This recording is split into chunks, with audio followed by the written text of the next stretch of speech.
Hello, everyone. Hello. This poem that I'm going to do is mainly about how we lose the opportunity when we miseducate children. And I chose to call it, I would have told my carpentry teacher that I loved trees. To miseducate a child is to miss the chance to create something so wild in their imagination. Something one hot air balloon short of its helium soul, and to watch it lift from the ground to the sound of morning birds, to the skin of the sky, and see the ridiculous vastness of it all, the way they imagined.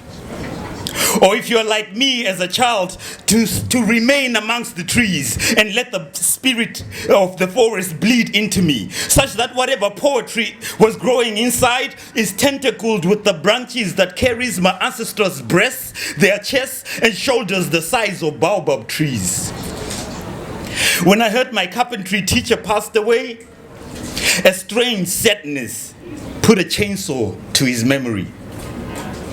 By all accounts, he was a good man, a man of iron discipline. But to us forest lovers, this man was no god.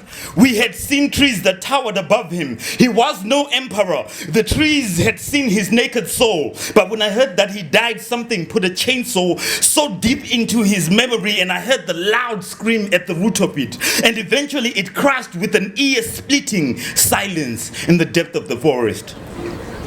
I haven't been there since, but I walked back to see where it lies today with this poem.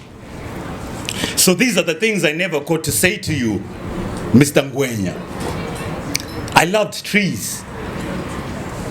I woke up in the morning to climb a tree, right in the middle of the front yard, dead center of one of the tiniest spaces in the world.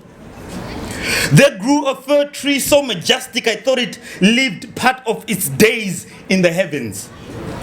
I thought somewhere in the sky sat this large smiling woman called God that let the tree sit in between her thighs and braided the sweet fruit of the fir tree into her afro puffs. I loved trees. And when they cut that tree around the same time that you started teaching me, you were dead to me. Your classroom became the workshop of the devil.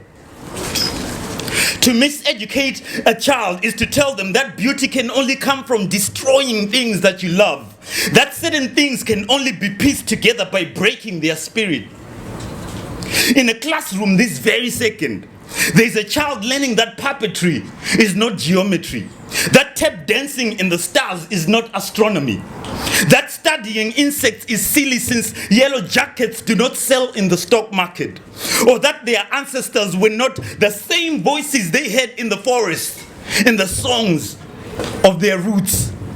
The same ones whose tongues you urged us to chop into pieces and stop their poetry mid-sentence. Thank you.